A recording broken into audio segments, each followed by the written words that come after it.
Welcome to I Drink Your Podcast, where we drink and talk about movies from 2007. Yippee-ki-yay, motherfucker! I don't remember seeing this movie. What's your power? You don't got the power. Keeps away the narwhals. The only way to defeat a waffle is by making it a pancake. This is one doodle that can't be undid, Holmes Gillett. Now back to that ass. Were you masturbating? I drink your podcast. I drink it up. Welcome back, everybody, to another episode of I Drink Your Podcast. I'm Matthew, and today we are watching 300. Matthew.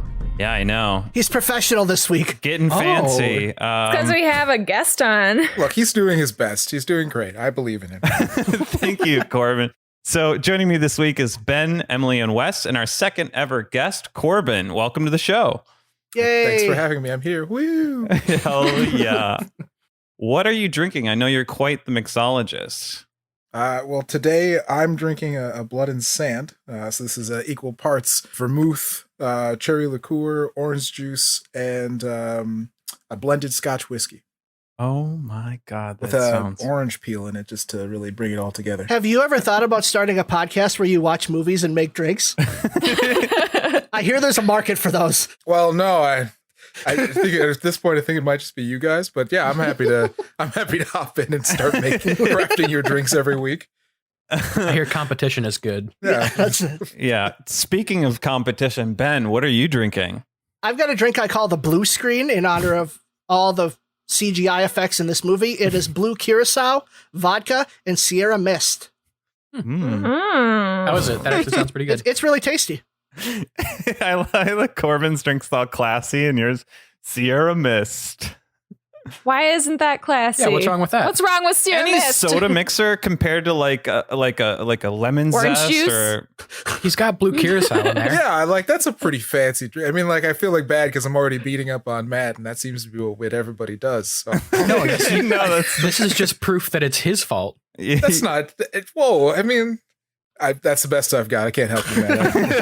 Whoa. Well, that's a good enough defense. I am drinking not a Blood and Sand. I'm drinking something different. I'm drinking a Red and Gold. Corbin made it up. It's essentially blended Scotch, orange juice, ice. You messed up the introduction to that. I don't know. I don't know what it is. You And then should have you said put it was some easy. grenadine in it. No, because it's orange juice, grenadine, so it's a modified Malibu Sunrise. But you threw in a little bit of extra Scotch in there for a little Scotch surprise for our Gerard Butler. Oh, yeah. There you go. Scottish There you go. surprise. See, when you said red and gold, I thought it was the exact same drink as Corbin's, and you just gave it a fancy new name. Well, I mean, mine has a different color. Yeah, it's No, true. mine looks completely different. Wesley, what are you drinking? I'm drinking a 300 milliliter glass of gin and tonic. Excellent. There it is. Wow. Yeah, hell yeah, dude. Wow. That was a fucking good introduction. I have an orange and red. What is I'd like what to. is crusted at the bottom of that glass? That's cherry concentrate because I had to get that color in there, and it's a rum and orange juice, baby. I feel like we've heard and seen a lot of Corbin in the background, and we seemingly know so much, but so little about you, except for Emily, obviously. So let's get to know Corbin a little bit more before we dive into our movie and debate this week. So what were you up to in 2007? There's a lot of great answers for that. I'd say the easiest thing is I was in high school. It's my second years of high school swimming. I think that's my fourth year overall of swimming competitively. That's obviously how my wife and I got together. Swimming based. Not in high school. Well, not in high school, but swimming is it was the gateway drug. That's true. That's your lesson for life. Swimming is a gateway drug to marriage. No, I was so I was in high school. I think I was probably at the apex of my most nerdy phase in my life. The only thing that was honestly missing from that phase of my life is I wasn't playing role-playing games. Other than that, I was getting into Warhammer 40K at the time. I was reading a ton of books. That's also post that's the greatest summer of my life between my friends and I, where we basically just spent the whole day playing on our Xboxes and then like pretending that we didn't do that and then rinse and repeat. So that's what I was doing in 2007. Apex nerd. Is it possible to be an Apex nerd without RPGs though? Man, I think it can be done. I think it can be done. Mostly because, like, from a technical standpoint, Warhammer 40K it's a tabletop RPG. So, I could slide in. Sure. Xbox. So no WoW was in your past then, huh? There was a brief period for WoW. I tried the 2-week trial, and my claim to fame is that I have a great memory. I do not remember those 2 weeks. It was a winter break, and I tried it, and I don't remember anything from that period. Not even if you had fun or not. You're just like, I blacked out. I remember that Sunday before going back to school and rubbing my eyes and going, I can't delete. What are some of your favorite movies? Do you have like a specific genre, mood, or time period? I think it's personally built more around my own personal mood from one day to the next. Sure. Films that always kind of like hovering someplace at the top, where like if I see, there's movies where like, you know, you see it and you see it on television, you're like, all right, well, I guess I'm canceling my plans because I'm going to commit to this. So like I always, The Godfather is something my mom and I have been who like, oh, hey mom, The Godfather's on. So like, cool, we're just canceling our plans. That's what we're doing. Hell yeah. At the same time, I love me some comic book movies. It's a pastime that I don't know. It's always inside of me now. Mm-hmm. I don't know. I love the whole gambit from really bad comic book film, or like a bad story of a comic book film, something like Spawn or The Crow, all the way up to like far better told stories. So things like your Black Panthers. My hot take in life is that the Captain America movies are actually the better of the MCU films. Hot take. That's a hot take. Those are fighting words, but I love a good thriller too. So like Patriot Games was always a big one for me. Nice. We could go on for hours. So yeah, Lord of the Rings, Godfather, everybody should see that. Love Star Wars. That'll take us forever. Highs and lows. My love is all over the place when it comes to it. I love what you said about like canceling plans when something's on TV. I feel like every time Shawshank is on TV, I'm like, well, I'm watching TNT for the next 3 hours. If it's on TNT, it's 5. Let's get real. I mean, the runtime's like 2 hours, but like with commercials, you know, you're in it. I mean, with Godfather, it's got to be 10 hours. It's like 5, but. And the worst part is always when that happens, it's like, you know exactly where your copy is. So you could get up and like start the movie. Right. Totally. But you're not going to. So what about 300 made you excited to be on the podcast? I don't believe in rating systems. I think that they're dumb. And I think 300 is probably this great film that sits at the cornerstone of all of my belief in that. Because this is a film that there are movies and there are films. Like films are things that like you sit with your friends and drink like really nice multiple year scotch and like you have a conversation about it. Then there's movies where you just kind of go in there and you have a good, like you guys will just tear it apart and have a good time because you're just here to enjoy a film. Mm-hmm. And like 300 is a spectacular movie film where like there is so much going into it from a technical standpoint that you could actually like have a good conversation from, which I hope we'll do today. But at the same time, this movie is just kind of fucking rad. And so like a lot of it is about you sitting down with your friends and like the line's coming, here it comes, he's going to say it. And then he yells, this is Sparta. And everybody goes, yeah. Right. That's what happened at our house. He's going to say it. He's going to say it. Yeah, it happened here too, but I was by myself. So I just kind of looked to my left, looked to my right, and I was like, Sparta? Yeah, like you say it because you want to, right? Because you're having a fucking good time. So you're saying this movie straddles the line. It's got the best of both worlds.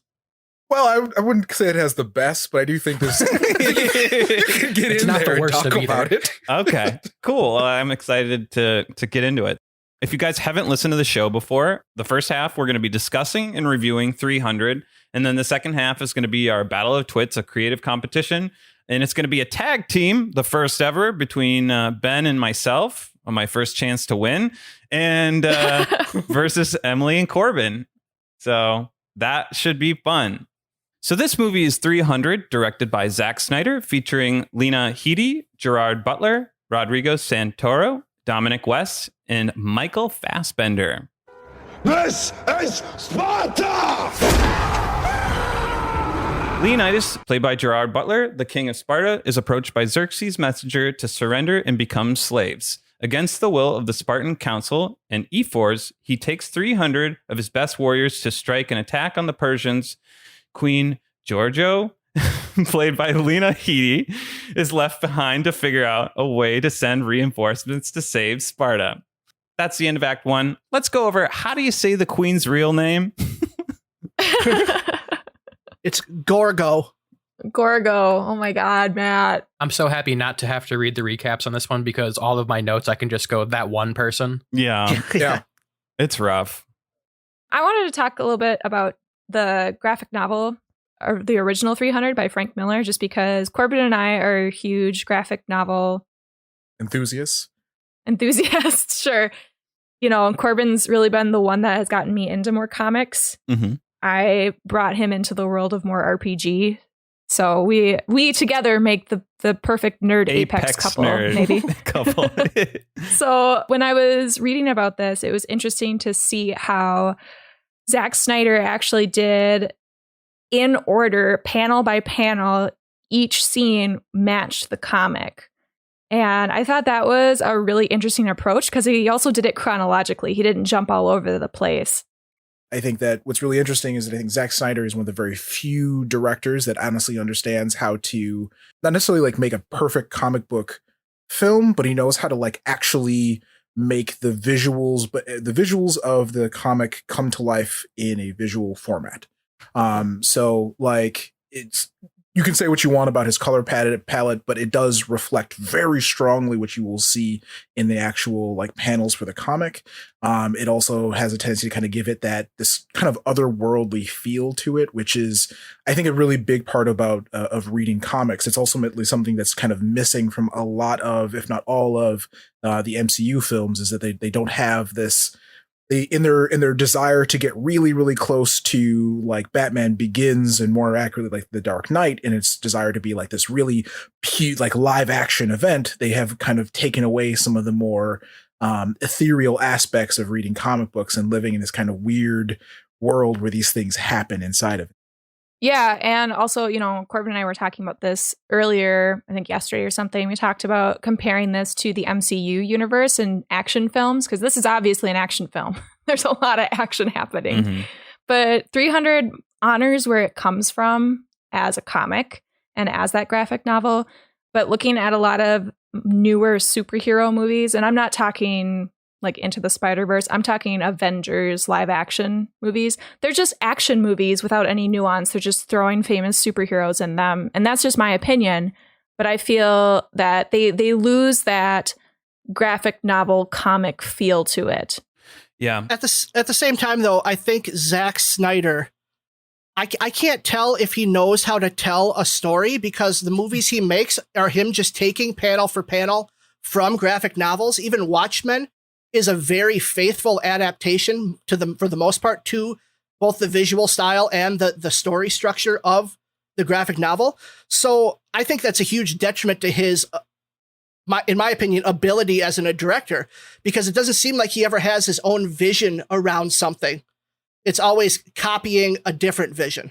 Yeah, I would push back on that, though, because these are like, so 300 and Watchmen are his second and third film respectively. So he did Dawn of the Dead first before those. And then this being a shot for shot adaptation of a comic book, I thought that's kind of like, I don't know. I think that's like a cool evolution of a director, just to have that challenge, you know, like where it's like, I agree. He's quoted saying, "This was a fun process for me to have a frame and as a goal to get to." So I don't know. I kind of view these films as like training wheels to like the further aspects. But also, I think that no one had really done anything like that before. Are you talking about like him matching up his essentially taking his storyboard or taking the panels using and doing the it chronologically? and using it? Well, I don't like. Ultimately, I don't know if filming it chronologically matters a whole ton. Like it's always cool when a director can pull that off. Like the amount of scheduling and like moving around the desert, like that's rad from a technical standpoint. I don't know if that actually adds a whole lot to the performances or to the actual production of the film, other than like the actors are able to emotionally move their character along the same route as the film. Yeah.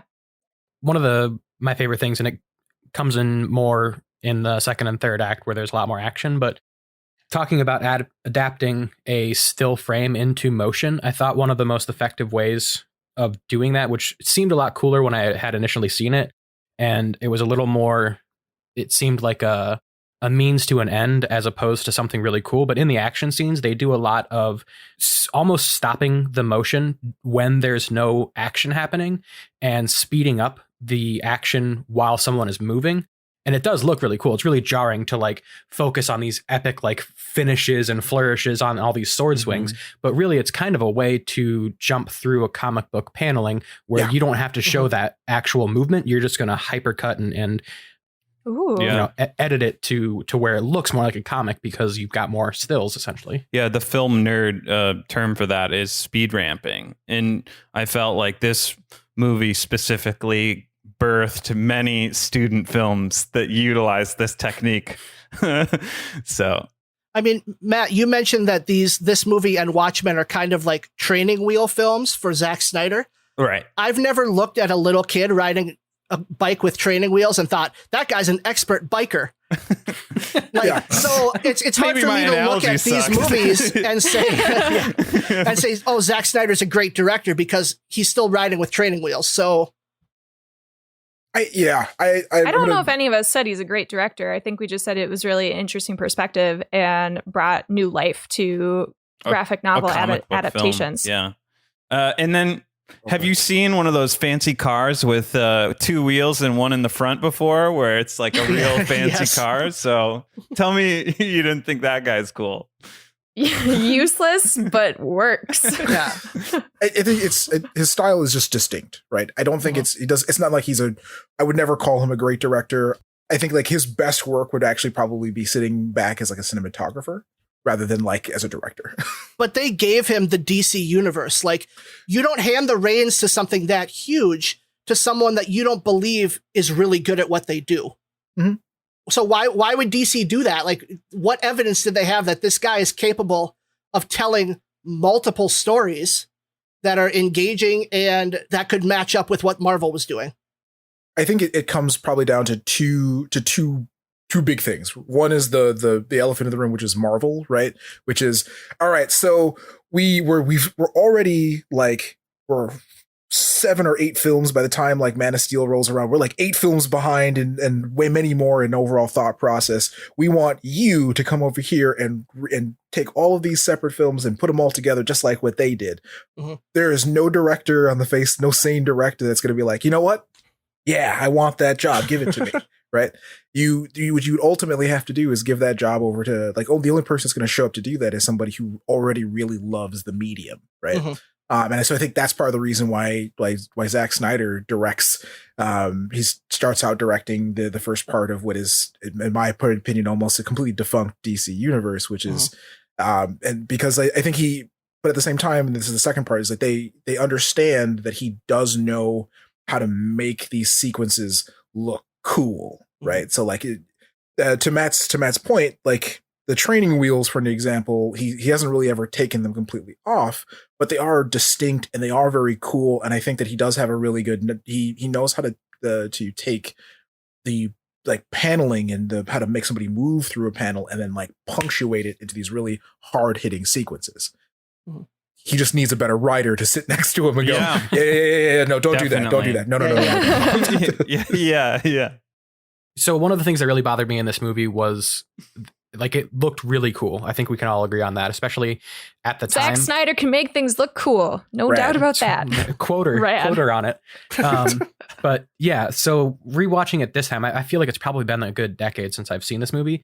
But I noticed just a lot of really, really bad CGI. I think the Hunchback Trader, I think, was the absolute biggest issue that I had with the bad CGI in this movie. The first time we see him, he's got two different sized eyes. And the larger eye, I do think they did it in a clever way. They made sure that his head was always tilted and it was always in black so that they wouldn't have to worry about blending it in. But the eye itself was still just so painfully obvious that it was fake. I mean, it's going to be anyway. It's a huge eye. But like with this movie, now looking back on it, I don't know how you guys feel about does the stylization of this movie forgive the bad CGI, and does it make it more palpable? I don't know. I had never seen this movie before, so I can't really say like, hey, reflecting back on it, I saw this. Well, then perfect. What's your first take? I loved everything about it. I thought that the color scheme was really interesting and different for me, and just like the style of how the flow of the movie went, and how it really did feel like I was immersed in these big pages of graphic novels, these big landscapes and these big battles. And even when they would do like slow motion, but the colors, how it would kind of go between the oranges and the blues at night, there had these kind of really cool blues. I felt that it added to the overall story, honestly. It added to how I was emotionally investing into what was happening. And I didn't see bad CGI, honestly. I thought that it looked... Then you weren't looking. Right. I just didn't see anything glaringly obvious that was like, this is really bad. And especially with a 2007 movie, I guess, Yeah. I felt like it was on par with like a Lord of the Rings kind of thing, where I still found it enjoyable. Yeah. So just a lot of the CGI that I saw was maybe more directional about how it was shot, but there was so many also just like physics issues in this movie where somebody would like stab you like directly towards you, but then they would like shoot 90 degrees sideways. And believe me, I have more to talk about with the colors, so we can get back to that in a minute. But what about everybody else who had seen this movie before? How did you guys feel about a rewatch in the CGI? Well, I was going to say, like, it was either really subdued. You had a lot of grays and shadows, when he's a kid, and when, there's the rape and sex scene type stuff, and a lot of blues. And then, the battles, you had this wonderful mixed lighting of orange and then also blue in the background. So I felt like less about the color, more about the CGI. I was going to get to that. So like the way they lit the people, I felt like they maybe overdid it with the backgrounds, because like the backgrounds pop and then like it kind of looked like studio lighting on the people. So I don't know. It didn't distract it for me. Like I did notice it, but it wasn't like a huge takeaway. Yeah, I did think that there was enough going on in the frame that it would distract you away from maybe the bad CGI, because there was so much to look at and take in. As far as the colors, like I felt that the blues and all the night scenes were really beautiful to look at, but then the day stuff with the oranges and browns just got really muddy in my eyes. Like it felt like it was hard to distinguish between what was going on and background and foreground, because it all just kind of blended together in the same color. I think that happens in graphic novels, though, for me, when I'm reading them, that you have to spend a lot of time just focusing in and absorbing what is happening. And unfortunately, with a movie, that's not always going to happen. And so maybe that's why there are a lot of the slow motion effects, to kind of lengthen out that time to absorb all of the visuals that were there. And I think this movie is hard to critique for that reason, because it is at the same time a movie and stands on its own legs, but is also so heavily influenced and based in the graphic novel that you have to be able to separate the two from each other when you critique the movie. You can't say, well, that's how it looks in the graphic novel, therefore that's how it should look in the movie, because not all movies have to be strict frame for frame adaptations of the graphic novel. So it's just a tough line to balance and walk with this movie, because it's so ingrained in a different medium. Sure.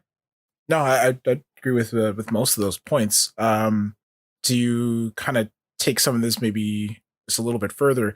So I think that there's something you said about the CGI is that it's not like the CGI is there when you're not supposed to, like the really bad CGI is definitely there when like you're not supposed to be focusing on it. Right. So like, you talked about like the difference between like the day and the night sequences. And I think like a really good a really good point about that would be one of the very first day battle scene was like that very first battle when that first charge is coming in.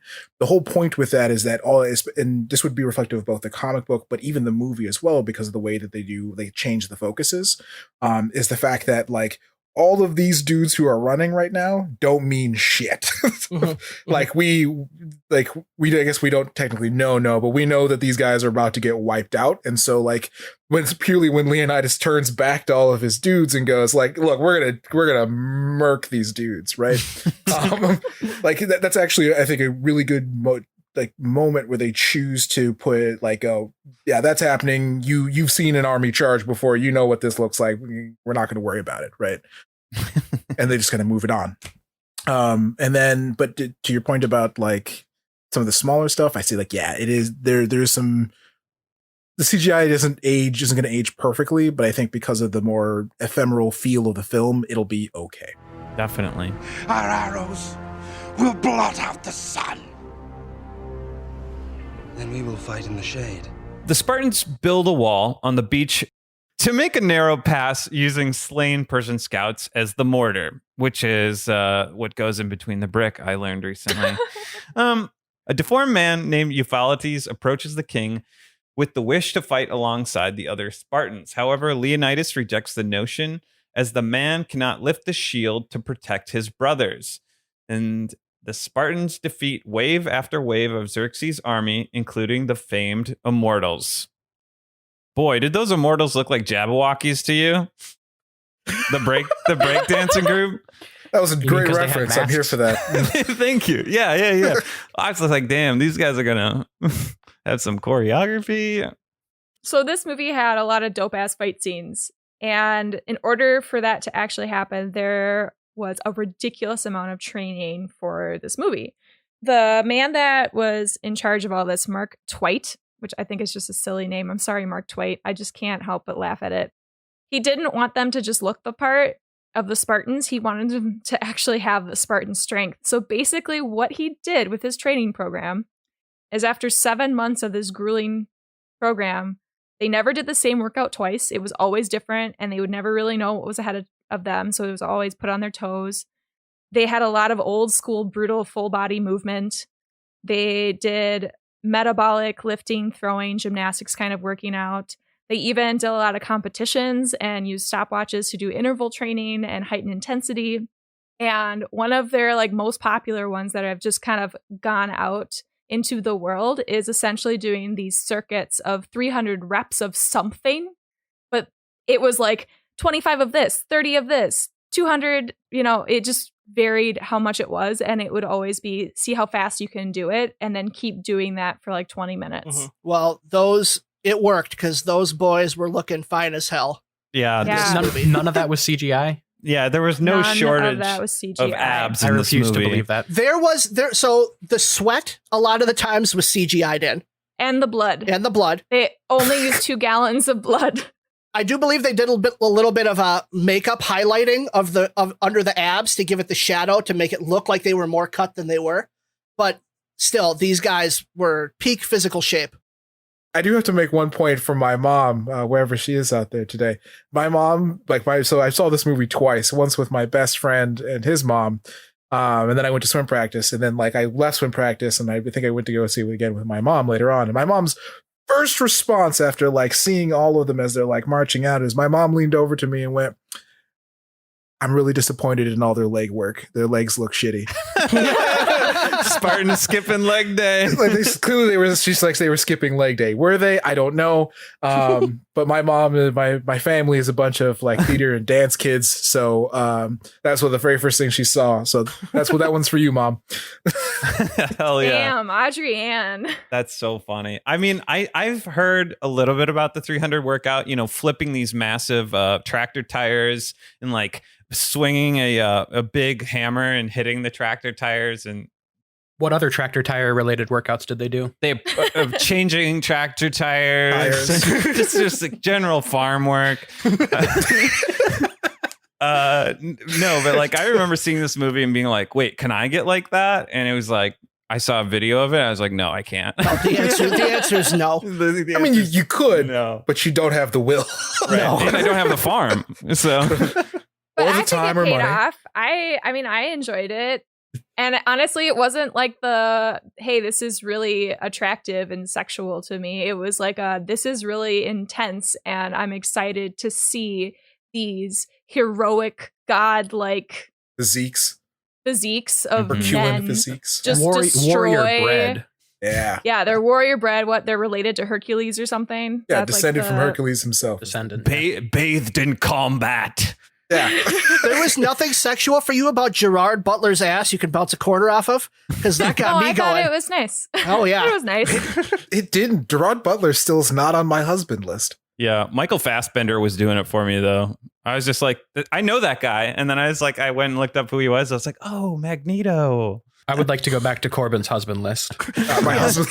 Corbin, Now, what is this that you just tried to slip past Oh, us all? my husband list. I think it's easy. I think that I think everybody, regardless of your sexuality, should always have like a solid list of people where you're like, yeah, I can see that. Yeah, I'm into that. Mhm. So like always my number one is usually actually split between two. So like my 1 and 2 spot swap depending on the day. So that's Idris Elba and teenage heartthrob Josh Hartnett. Those will always be like my number one and my number sure. two. I really liked a lot of the fight scenes in this movie. One of them that really solidified my love for this movie was really the first battle. And there's a moment when Gerard Butler is talking to his captain, and his captain's like, oh, that was an earthquake. And he's like, no, that's battle formations. And everything is just like shaking and the rocks are moving because all of Xerxes' army is showing up. And how they have these synchronized movement of shields and pushing the Persians back. I just loved the visual of that and how in sync everything was, and even the sounds. It was really satisfying for me to see this powerful army working together. And then later I was like, well, why the fuck did you guys not do that every single time? But I get it. There are different tactics and whatever. Mhm. It's a movie. Right. They broke out of that bottleneck pretty quick. Yeah, and they had killing down to a science, you know? It was like heave, ho, and each was like cutting down a wave of Xerxes' armies. You know, it's like that was a lot of fun to watch that too. I think you're onto something there. Yeah, watching that phalanx break for one person to lunge out and take out a couple people, or there was one specific kill where they break the phalanx and 3 people at once stab their spear through the same person and just Oh, I saw that and I was Yeah. like, wait, did that actually happen? And like, yes, oh, it did. You're right, Corbin. This movie's fucking rad. extra fuck, especially fuck you to that guy. Like you get 3 spears. Yeah, and phalanx is the attack formation because I don't think we've mentioned it yet on the podcast. Everybody knows. I didn't. Sure. I mean, they talked about it at length when he was rejecting the hunchback. He's like, raise up your shield. He's like, no, you protect X amount of space between the neck and the thigh and the person on your left, and bing, bang. But it became like a school lesson for me there. Gerard Butler is like just this hot history teacher. No, I can give you that. Like he's hot, just like he's not on my husband list. Spartans! Ready your breakfast and eat hearty. For tonight, we dine in hell! Act 3. The hunchback defects to the Persians, lured in by the promise of women and gold, and reveals a secret path to surround the Spartans and their allies and the Arcadians. Their allies leave in fear while the Spartans stay to fight to their deaths, and the king sends an injured dildos back to Sparta to tell their tale of victory. Say it with confidence. As Leonidas injures the immortal Xerxes and dies on the beach, his queen is before the council trying to convince them to send reinforcements. However, the traitorous rapist Theron speaks out against her, so she kills him, revealing his betrayal to the Spartans. 1 year later, the Spartans, led by one-eyed Delos, return with thousands of Spartans and most of Greece to avenge the fallen 300. There's a lot that happens in that third act. There really is. Yeah. So For me, guys, like I had seen this movie before, and the scene I remember was, for tonight we dine in hell. And that's because I'd watched it with a bunch of friends, and then somebody chimed in. He's like, well, can we go to Applebee's? Yeah. I think we all had friends that said that. And it was my favorite fucking thing that's ever been heckled during a movie. And I died laughing so much. There was one thing that I struggled with the entirety of this movie, and that's the narrative structure of it, the way that they use the narrator to kind of provide an oral history, and he was there so he can kind of attest to the events that happened. But then we get into this third act and our narrator isn't there, but we're still hearing him tell this story about what happened to the Spartans in their battle with the Persians.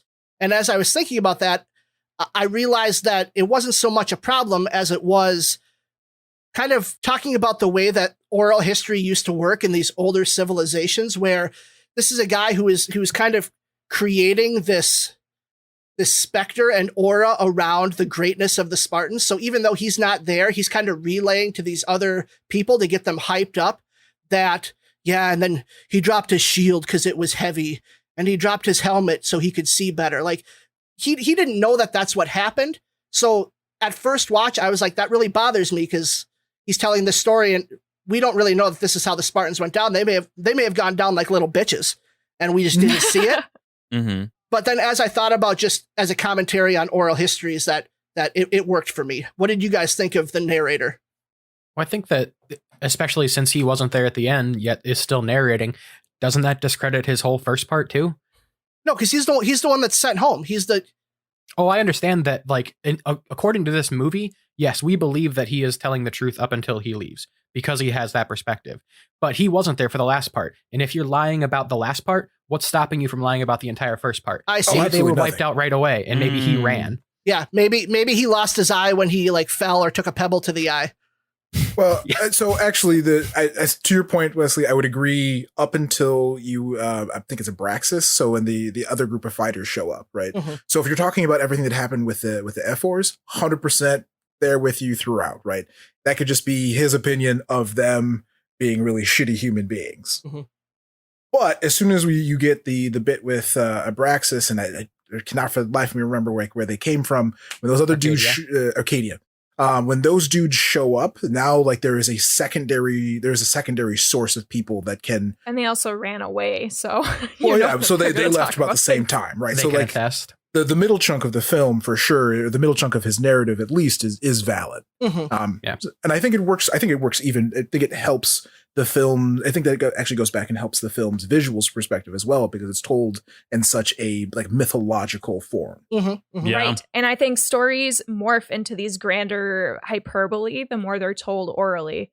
So as he's telling it, we don't know if this is the first time he's told it or the last time he told it before they all go into battle a year later.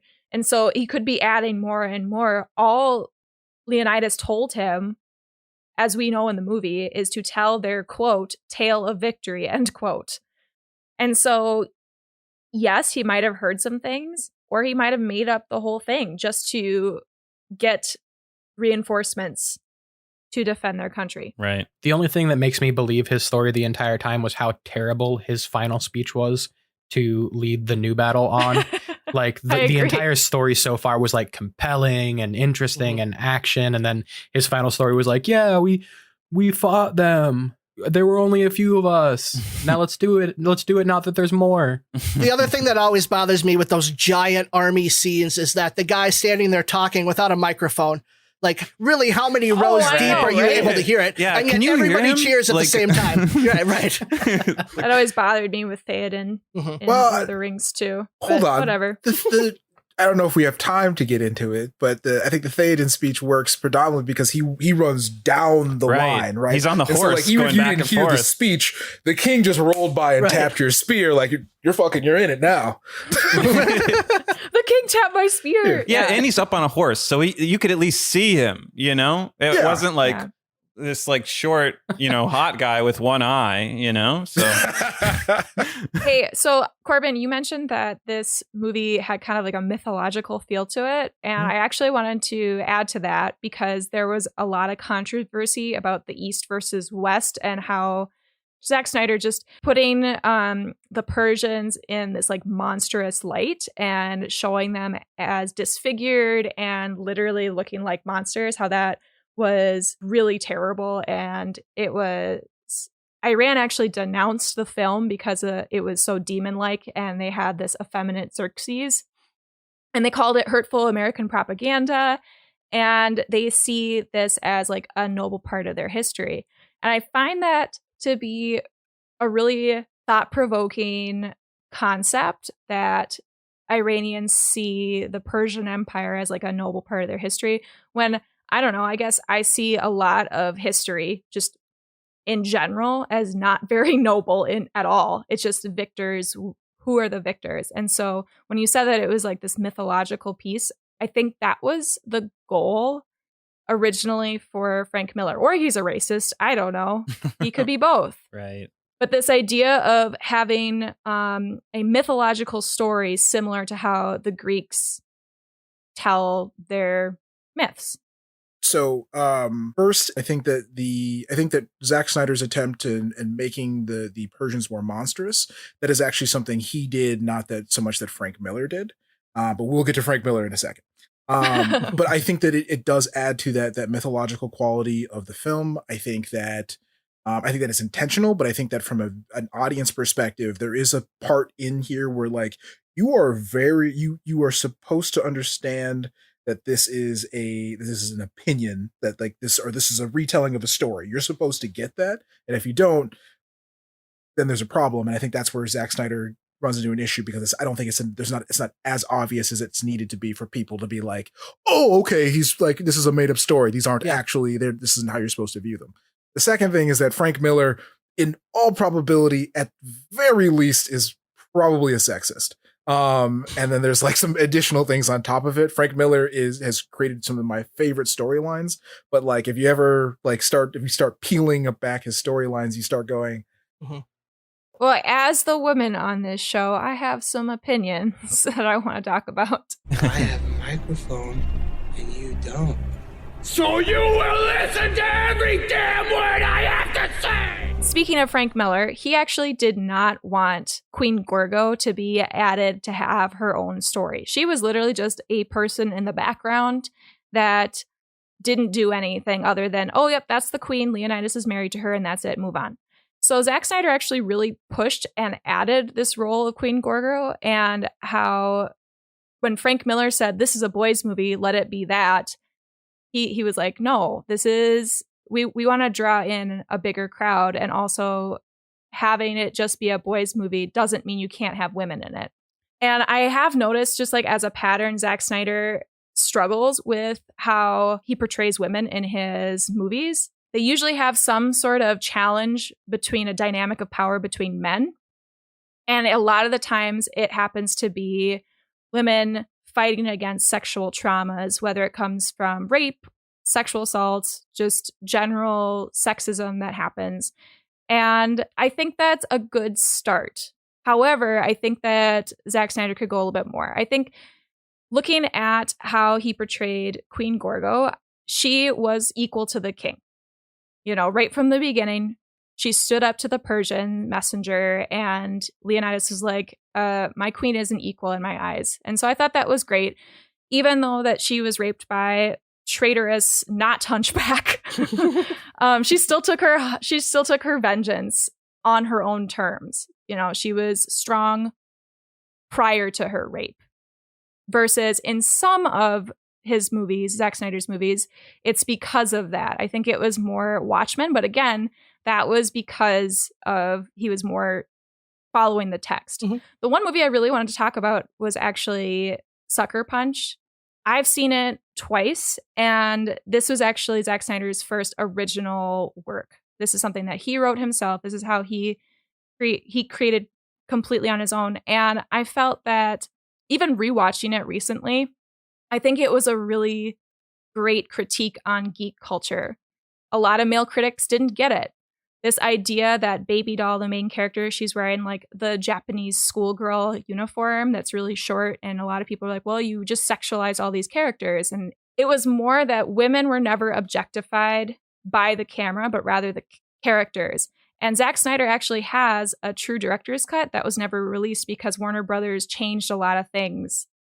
And I found that to be really interesting too, where it was a little less challenging of the geek culture, because we know geek culture is primarily male. And Corbin, I know you can speak to this as a Black male, that it's also not very race sensitive either. The geek culture is a lot of white guys. Let's be honest. Rough. So all you guys underneath the bus, you're done.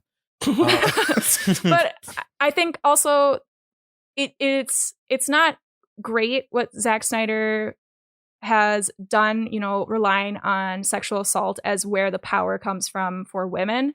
Although I think that he has been the one that has been one of the few male geeks, few male nerds that has some sort of ability to push movies forward, that has brought in more female characters that have stronger roles in movies. He's the one that actually pushed for Wonder Woman to be next, like in the DC universe. No one wanted that to happen. It was him that made that happen. So it's not that I think it could have been better, absolutely. But for the time, we're just getting more woke. The Me Too movement just happened. So I think it was a good start. I think there's a lot of room to grow, but that's my rant.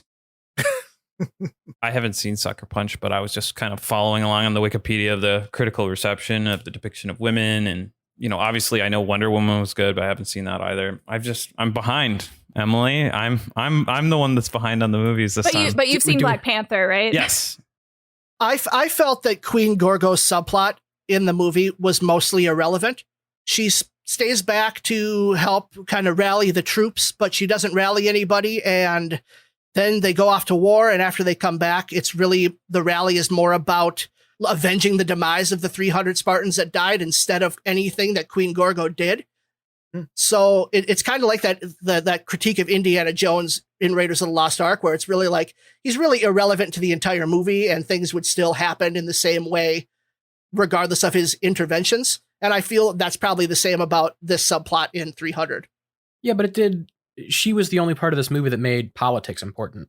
And I had totally forgotten how it her storyline ends up. And when she stabs Dominic West, I got so excited. That was such a cool part of the movie. So whether the single-minded story of 300 guys going to battle was all that needed to be happening, I think that it added a B story that was interesting and made sense historically with, where this culture was. Yeah, I kind of agree with both of you there, because I'm kind of with Ben in that it seemed like I was also satisfied when Dominic West got stabbed. That was really great.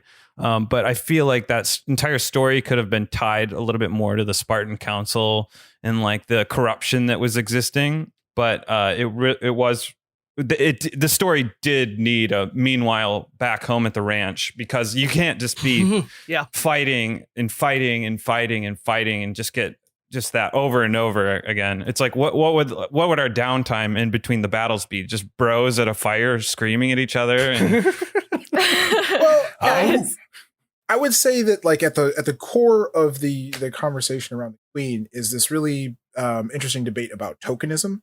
And I think that there's kind of two school of thoughts, which is that on one hand, it doesn't make don't add characters into a film just to check off a box. And then on the other hand, there's this belief that you have, if you add a character into a story that does represent, they have to mean something to the narrative.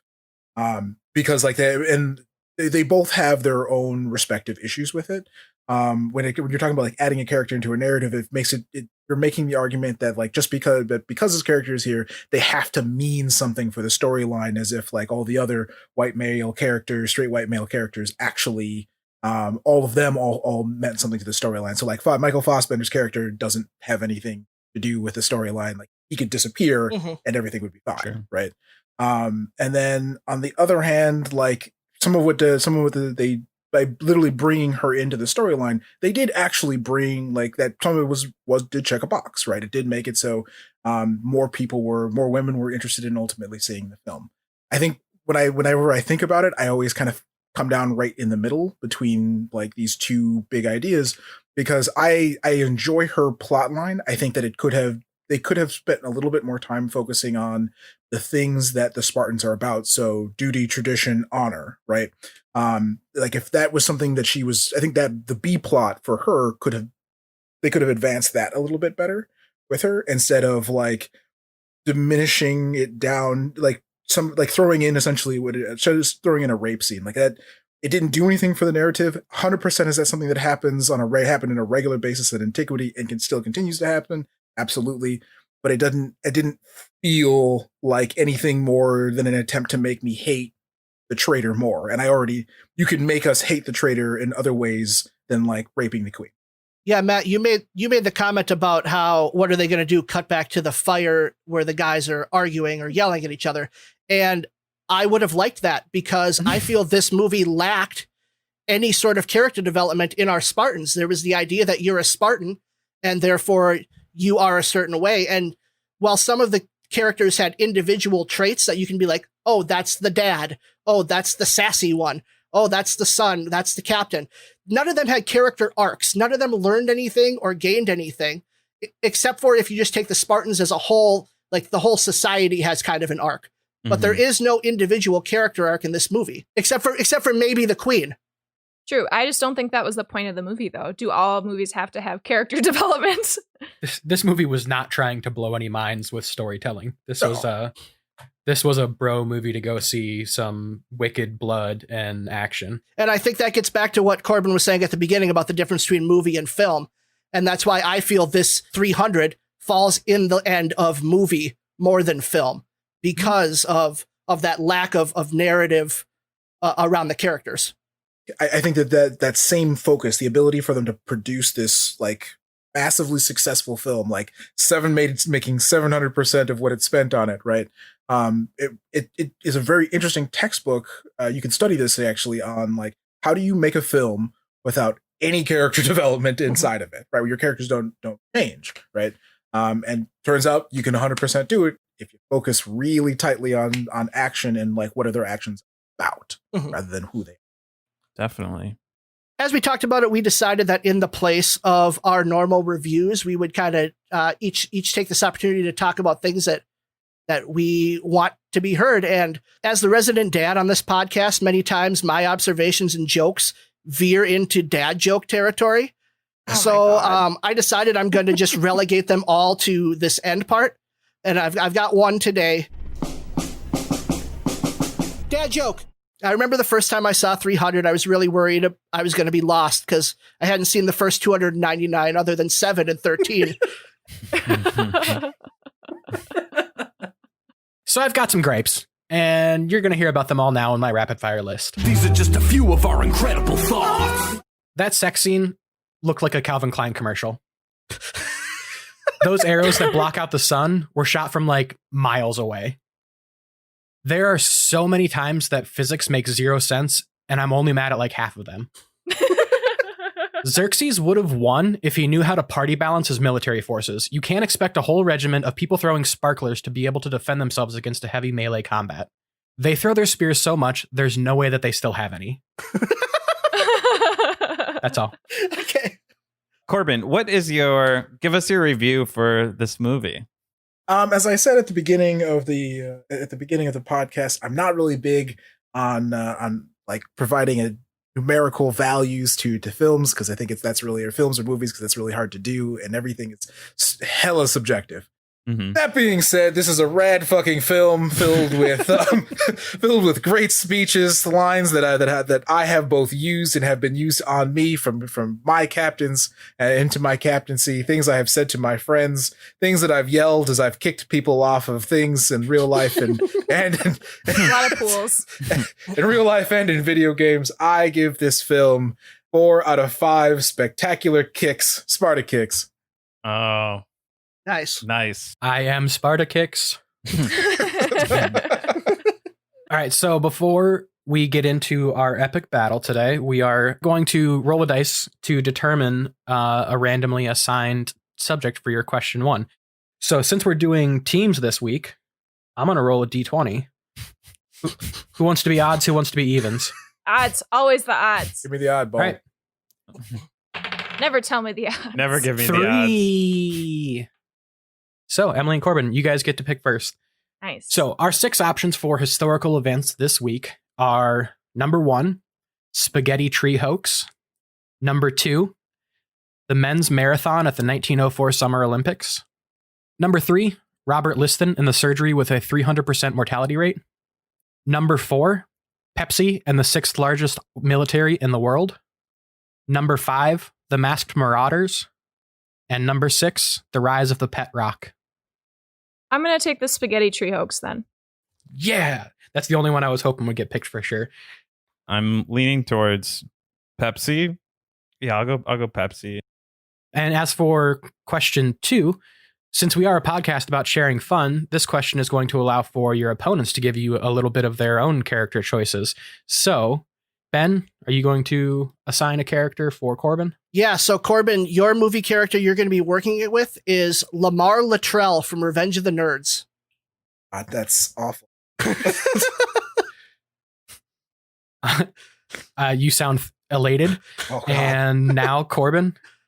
Sorry, that for the record, that's awful. This is gonna be so rough.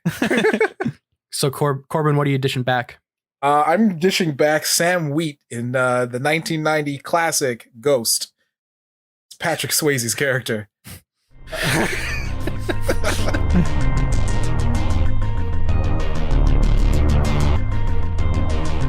So today I have the proud honor of judging our very first Battle of the Twit Armies. Today our Twit duos will alternate answering questions in our 4-round fight. Our epic warriors will try to come back with their shields and get 1 point per round, or come back on their shields and get 0 points.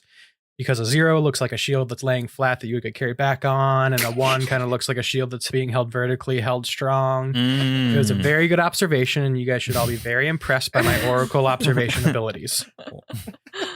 Of course, I will be more impressed with creative and entertaining answers. After 4 rounds, we will see which God King pair has drawn blood from the other for the ultimate embarrassment.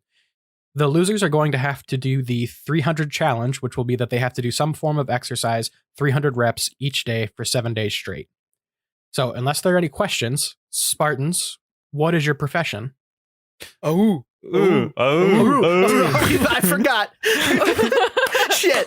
Well, Matt, thank you for being on board. Shit. I was like, what the fuck is he talking about? Starting off our battle today, we have finally come up with a name for our randomly drawn question. Matt, would you like to announce to the world for the very first time?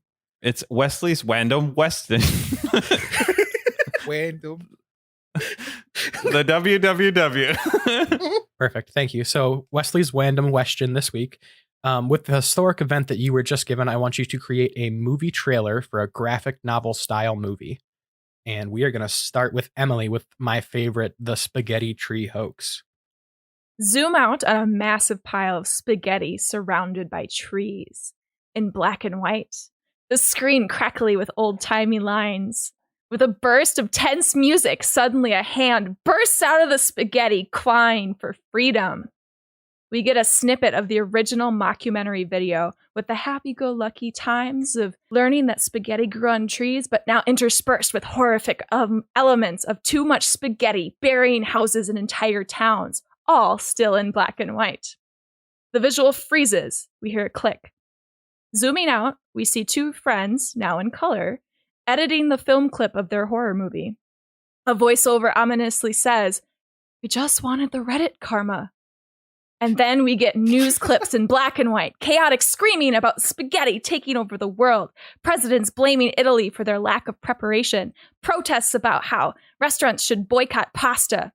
Back to a color shot of 2 pairs of eyes reflecting the computer screen, and a voiceover. I didn't think anyone would believe it. A blur of images cutting from black and white featuring the horror of spaghetti taking over the world, to vibrant saturated color of the world of 2 young friends working at computers, burning boxes of spaghetti, and finally a frantic chase scene. We never meant for this to happen.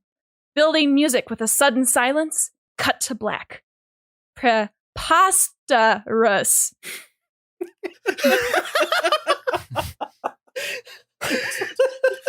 Your Oh my drunk God. ass trying to make sure you didn't screw that up was so funny. You really hit the pun. You hit it so hard. I think it needed it. That was fantastic. Okay, Matt, you are going to pitch us your trailer for the Pepsi and the 6th largest military in the world. Pepsi and the 6th largest army in the world. My opening shot is a montage of Pepsi's brand starting with present day 2020 and slowly working backwards. The montage being a nod to the Soviet film Battleship Potemkin by Sergei Eisenstein, one of the first films to use montage.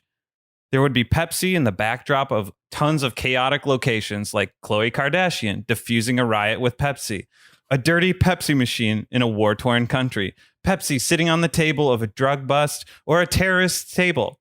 The montage would build this world in which Pepsi, while a seemingly wholesome object, can be in the backdrop of all of this violence as well. The graphic style that I would be leaning into is the Soviet Union red and whites, similar to the movie The Interview. My movie trailer would basically be a comedy, heist, comic book style film that featured two at first unwilling account managers at Pepsi being drugged into a shady business world. We would see them being stonewalled at negotiations by Russian generals, talking about how to get around customs and how to fool the United States. And ultimately, how do you value military equipment in relation to Pepsi syrup? This movie would be a comedy that ultimately would be a fun spin on the Cold War. Which we all need. So question 2, before we started the round, Ben and Corbin both gave each other an opponent to battle with. So what I want you to do is you are tasked with adding that character to the Spartan side of the battle. And I want you to explain how they give the Spartans more of a chance to defeat Xerxes.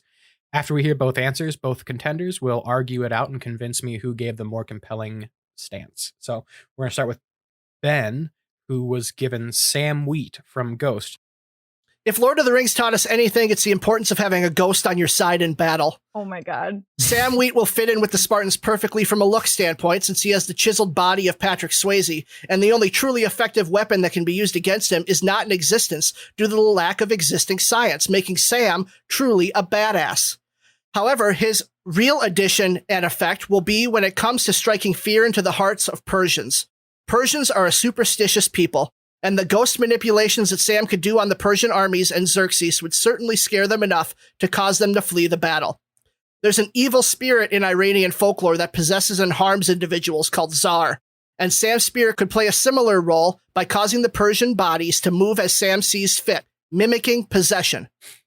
Sam could also move Xerxes a couple of inches to the right so he takes Leonidas' spear directly between the eyes. Sam was trained by a violent poltergeist, so he definitely knows how to do some evil shit, and will, just so he can get Michael Fassbender back to that pottery wheel for some intimate art time. Oh, fuck. And Corbin, you were assigned Lamar Luttrell from Revenge of the Nerds. I couldn't have been more happy that Ben would bring up an able-bodied man to help out the Spartans in their time of need. Ephialtes was given a small list of things that he could 100% do to help out the Spartans, even if he couldn't manage to hold up his shield. So first, clear the battlefield of the dead, easy, no problem. He can drag them away. Then he can tend to the wounded. He's so ecstatic to help rub out those achy muscles of all those men, thereby helping Ben get more of those sweet scenes he was talking about before, about like these guys hanging out together around the fire. He's happy to go ahead and bring people water. We know that he's quick on his feet, but most importantly, a spectacular boost to morale, both in his ecstatic way of dance, but most importantly, in his style and fashion, as he will 100% wrap himself in those Spartan golds and reds, and may encourage everybody else to truly believe, master their Spartan destiny. Those are fantastic. Lamar is a college student. He has no skills to tend to the wounded. Like, sure, he'll be eager to get his hands on those Spartan men's bodies, but once he has his hands on them, there's nothing that's going to help the Spartans feel better. Nothing would have helped the Spartans feel better in this particular time frame, because we're talking about 480 BC. Where was medicine at that point? Nice try. To retort a little bit against one of your first statements about trying to compare Sam Wheat's ghost to the ghosts in Lord of the Rings, it takes an incredible amount of focus and effort for even Sam Wheat to be able to just flick a pop cap bottle top. There we go. Looking for just he has to put all of his time and effort just to do that alone. Versus the ghosts in Lord of the Rings had eons to sit and get strong and be able to hold weapons and do battle. Nothing keeps a person more focused than having something to fight for, and that's what Sam Wheat has in Michael Fassbender. He has a reason to stay focused and exert that effort to cause things to move, like to physically push Xerxes directly into the line of the spear, which would end the entire war because they'd be leaderless. I'm happy to give you that he might be able to work the effort into giving Xerxes a good push, but ultimately this would defeat Leonidas' initial point. But more importantly, does the Sam Wheat even know who Michael Fassbender is? It's the 1990s. Yeah, that's right, baby.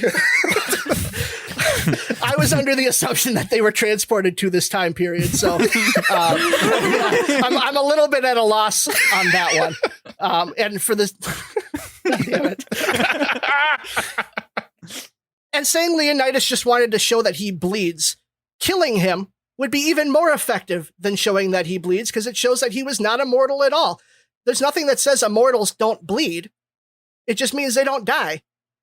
And like I said before, I'm happy to give you that he could definitely push him. It would ruin the film, but it would definitely be an appropriate end to the Greco-Persian War. I also wanted to make sure I brought back another point about Tsar, the body possessing ghost. Keep in mind that Patrick Swayze ghost can only possess bodies of people who are happy and willing to accept him.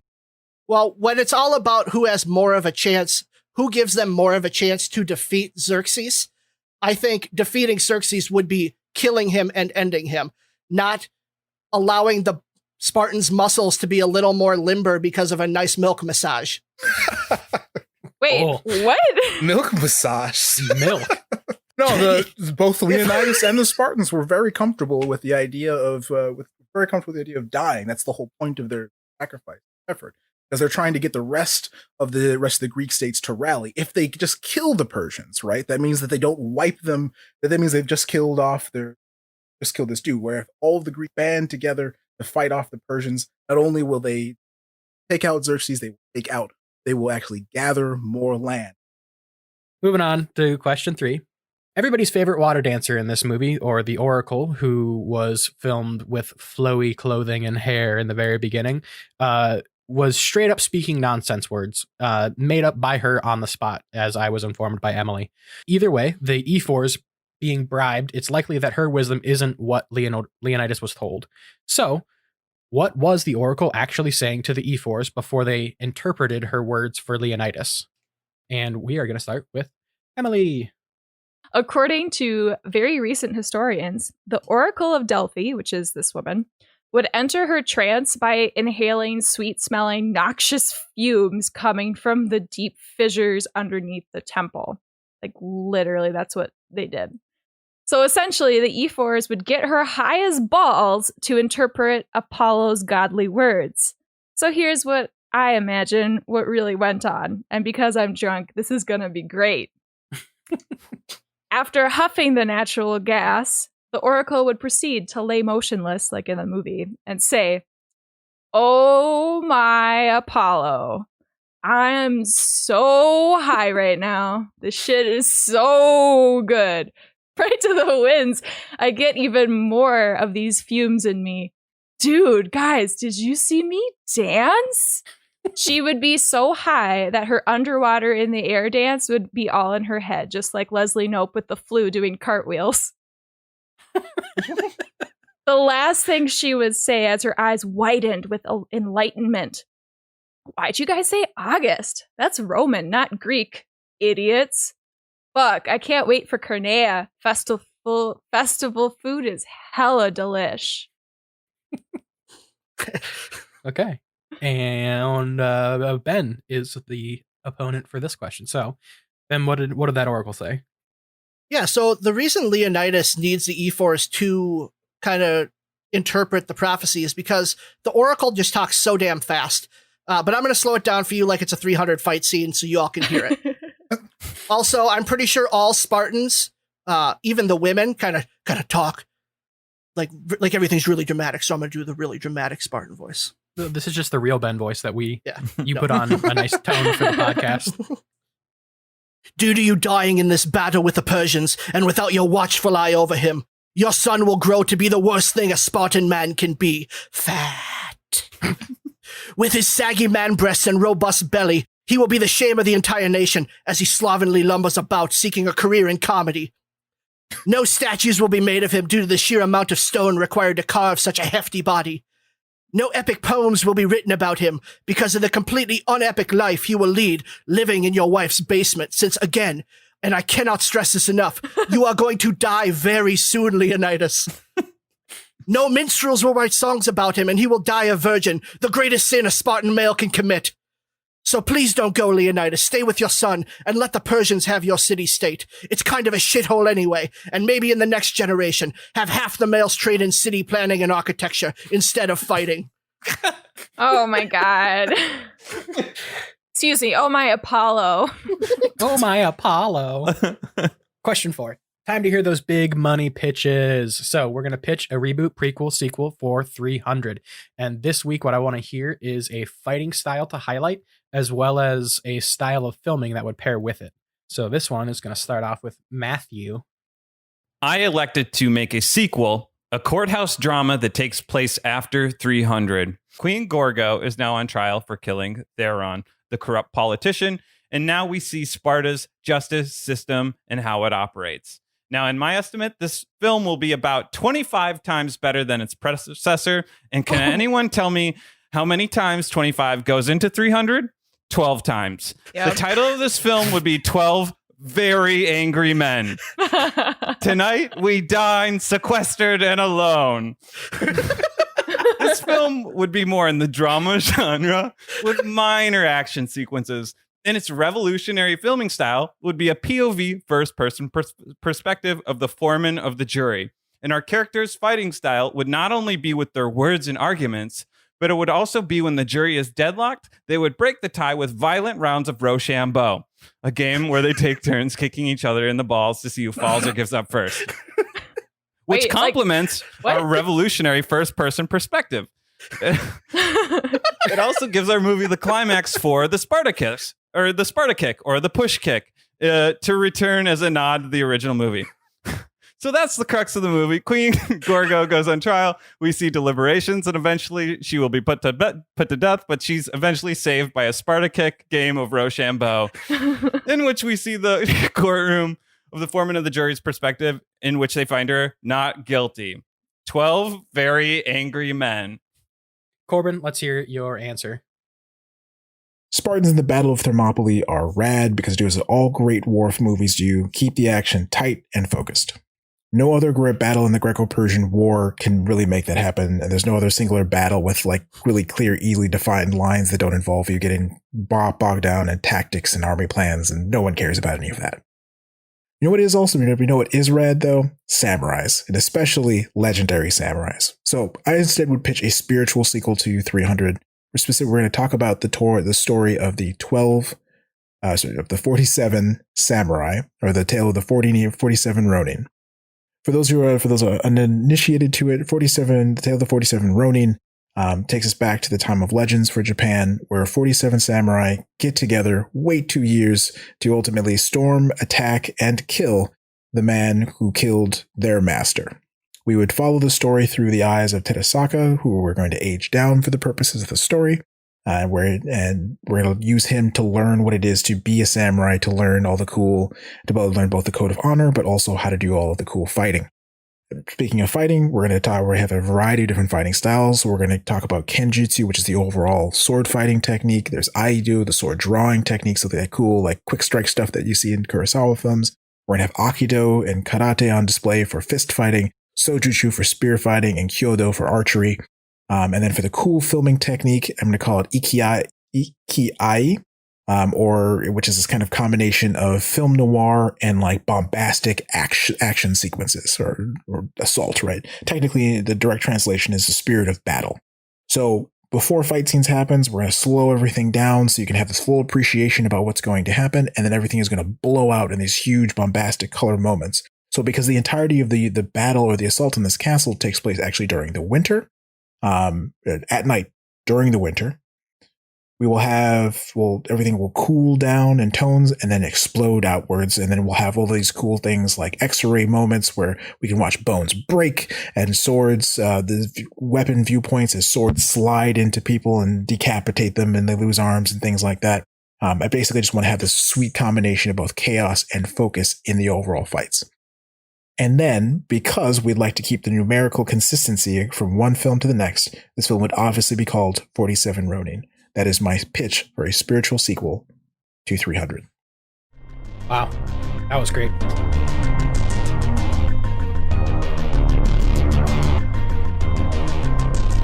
So, recapping real quick, going through question 1 was about the historical events. Emily, you had the spaghetti tree hoax. Matt, you had the Pepsi's military. Emily, I love the name, modernizing the hoax of the story and made it more monsterly and character-based. Matt, you had a really clever use of making product placement as its own character. I thought that was pretty cool. The difference came down to having more of a graphic novel feel in Emily's, where Matt, you just kind of leaned on it being red and white Soviet style, but I don't really know what that means, like, other than having a strong red and white color palette. So that one's going to Emily. Next question was between Ben and Corbin. Ben, you had to convince me why Sam Wheat from Ghost would help the Spartans beat Xerxes. Corbin, you were tasked with LeVar Luttrell from Revenge of the Nerds. Same reason. How is he going to help him beat Xerxes? Ben, I really liked the Iranian folklore and making the Persian fighters more superstitious of ghosts, and that being a good reason that, the Spartans can't bring themselves. Corbin, making Lamar a medic was absolutely not the direction that I thought that I would have guessed to go with this, but I think it's pretty genius addition to a full-on like attack crew. Initially, I was against Ben since Sam couldn't physically control anything, which I was happy that Corbin called out, but you unfortunately did back that down a couple times in the continued debates, and at one point saying that it would help him kill Xerxes. I don't think that that's something that he could do, but you kind of let him get away with that. And I think that him killing Xerxes is going to be a better push than milk massages. So Ben got that one. Question 3 was between Emily and Ben. And this one is about what that dang on oracle actually said. Emily, imagining that the water dance was only in her head and that Leonidas watched as some stone girl just kind of flopped around on the ground and then told him not to go to war was pretty hilarious. Ben giving genuine advice to better distribute their training, I thought was really smart.